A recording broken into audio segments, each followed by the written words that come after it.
That's the Econo Lodge. And they're not quite as nice as the Hyatt Regency, in case you don't know. It's kind of like Motel 6. And I don't know if that Motel 8's better than 6 or not, but they're all about the same. But you kind of get what you pay for.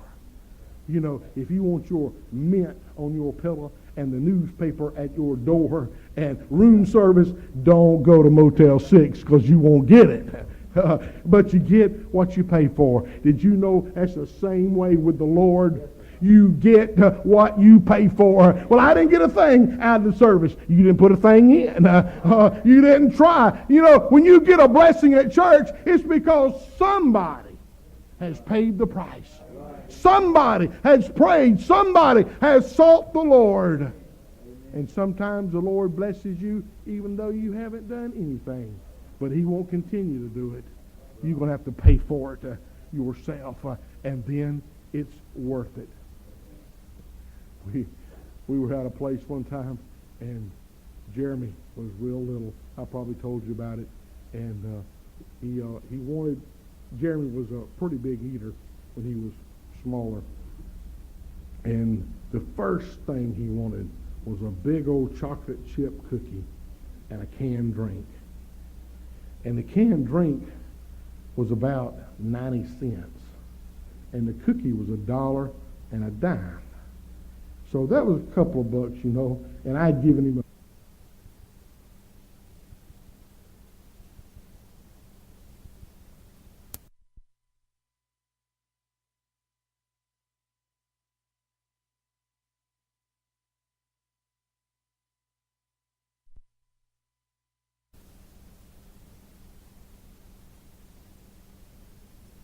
and took the money out and paid it. You know what he was trying to do in his mind? Is it worth it? Is it worth it? Am I going to give up this money for that drink and that cookie? And he finally said, it's worth it. I'll pay for it. And he enjoyed it. Probably got chocolate all over his mouth. But he enjoyed it because he paid for it. It was his money. He had something invested in it. And he enjoyed it. Had I bought it, he might have ate half of it and thrown the other in the trash. But since he paid for it, he ate it all. Folks, when you put something into the service, when you get this church on your heart, then you are willing to pay all to see that it goes over, to see that you're blessed, to see that the church is uplifted. But if you don't ever do anything, then one way or the other, it doesn't affect you very much. But let me tell you, over the years, this church has affected me because it's affected lives that are close to me.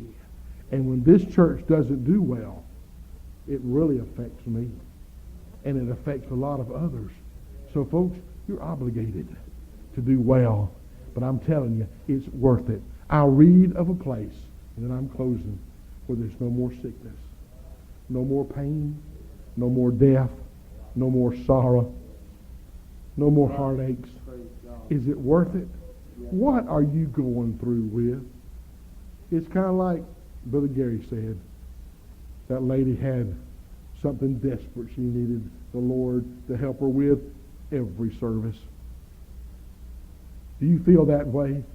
I don't. You know how I feel? I feel like I've been blessed. From the time I get up in the morning till I lay my head to rest, I'm blessed. Did you know most people that has an affliction of some sort appreciate life a little more? Appreciate help a little more than those of you.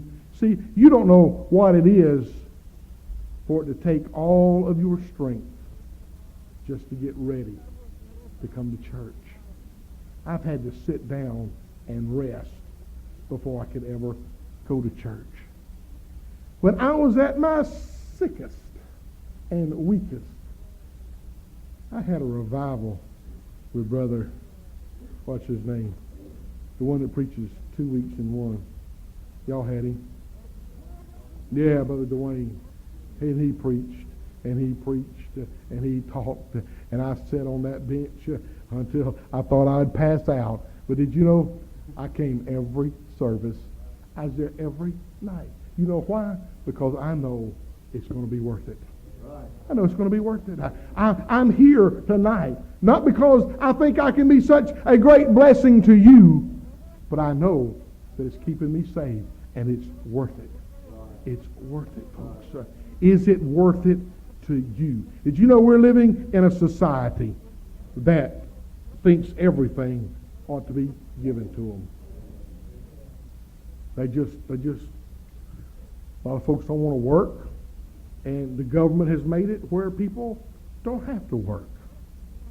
And if you want to live that way, they'll give you money, they'll give you food stamps, they'll pay part of your utilities, they'll give you a public housing place to live in, and now we're in 2 and 3 generations of people that didn't realize that if you want something, you got to work.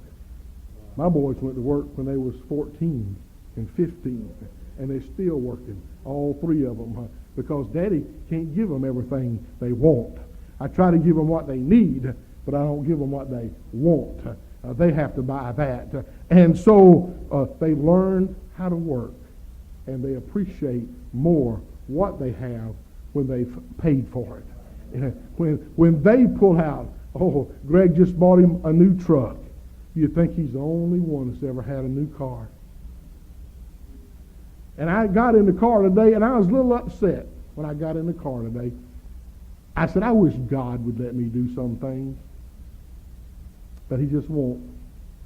But if I'd have known that it was Greg that put those 2 empty takeout lunch plates in the back of my truck,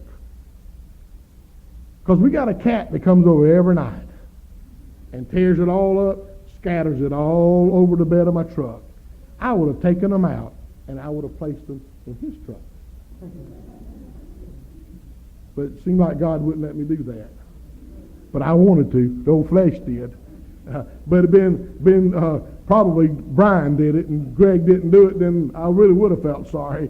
But they throw it there in my truck because his is new. He wants to go haul a lawnmower. He's got a bed liner in his. I don't have one in mine. I just got my truck painted. It's 13, going on 14 years old. It's lasted through 3 teenage boys. And it still looks pretty good and drives good with 160,000 miles on it. And I just be honest with you, Brother Mark, I like my truck. Pat don't like it. The boys don't like the color. Pat don't like the color. But that's all right. I like it. I like my truck. And I just got it painted. And I don't want all that stuff thrown in it. He wanted to haul a lawnmower, but he wanted my truck to haul the lawnmower, not his truck. It's new, you see. I said, I believe I'll just go ahead and back into it and get the new off of it. And let it go. But he thinks that it's worth it. He thinks that it's worth it. He figured it up. He figured his bills. He figured this. And he said, I believe I can pay for it. And he had a pretty little old red car, but it didn't give him a lot of trouble. So when you want to trade, you see, you find out everything that's wrong with the car. You're driving because you want something new. But is it worth the payment? Is it worth what you got to pay for it? Sometime in life, you're going to have to say, is it worth it? I can buy this house, but is it worth it? I'm going to have to sacrifice. I won't be able to eat out. I won't be able to go here. I won't be able to do that. Now, is it worth it to have that? And that's the decision that you're going to have to make. There's some things that you've got to do to follow the Lord, and you're going to have to make the decision. Is it worth it? But I'm standing here as living proof to tell you it's worth it. Don't know what you got to go through with, but I've been broke. You ever been broke? I'm talking broke. I'm talking about if a lawnmower tore up, having to go to the bank and borrow the money to get a $100 lawnmower. I've been broke. Thank God I ain't broke now, but I have been broke. Maybe badly bent, but not broke. I've been sick.